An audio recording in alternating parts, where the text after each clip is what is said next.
What is going on, ladies and gentlemen? This is Stardust here. Welcome back to another video here on the YouTube channel, and today we are covering some more Gotham Knights. Now recently the developers of Gotham Knights have been doing a bunch of interviews, and I have some information from those interviews that I thought would be really interesting to share. But before we get into that, be sure to subscribe, like and comment down below your excitement for Gotham Knights, as it really does help with the YouTube channel algorithm and all that beautiful stuff. But let's get straight into this. So a bit of information that we did receive during an IGN interview is that there will be villain stories, where once the villain is introduced, you'll be able to play through their quests alongside the main narrative featuring the Court of Owls. Like that Mr. Freeze walkthrough we saw a little bit ago, it's going to be very interesting to see that, for example, if you wanted to start the Clayface mission chain, assuming he's in the game, you could do that and play through his missions until you fight him, and then just return back to the Court of Owls. Now it did seem that all the stories seem to intertwine quite well together,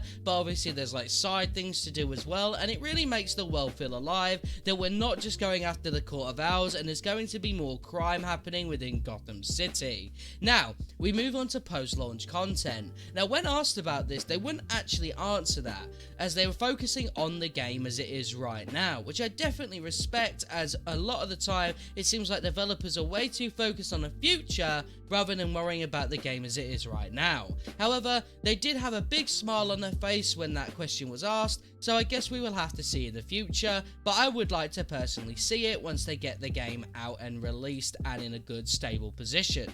Now, this question was asked. I'm going to go into full detail about this because I genuinely believe it's one of the most interesting parts of the game.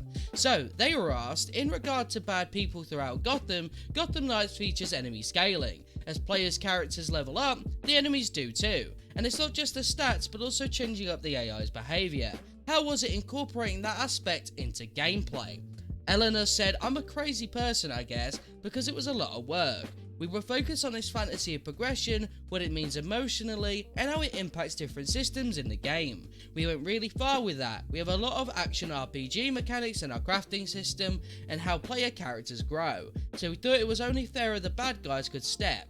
As they spawn at higher tiers and level up, they have different movesets more powered beyond just numbers to bring to the table because the heroes do too." Now that sounds incredible. I remember back in the original walkthrough that they mentioned that the Mr. Freeze boss fight would be different depending on what the level you are. So that kind of gives replayability to the game already, and I would really be interested to see the actual comparative difference between a boss fight at level 10 compared to level 50. Then they were asked, what can you tease about Gotham Knights, and they said, "We just released the Nightwing video, which is the first in our series of hero trailers, and we are just super excited with the stuff that we know is coming soon, and we can't wait for you guys to see it. Stay tuned because there's more cool stuff coming." Each of the Knights will have their own moment to shine. I know a lot of people have been waiting for their favourites, and they're all coming. Now, I personally believe that it's time to see a bit of Robin gameplay. He seems to be the one who's been kind of shafted the most when it comes to Gotham Knights marketing, so I really look forward to seeing what Tim Drake has got to offer in Gotham Knights. Thank you guys for watching this video today. I really hope you all enjoyed it, and I will see you guys later. Peace.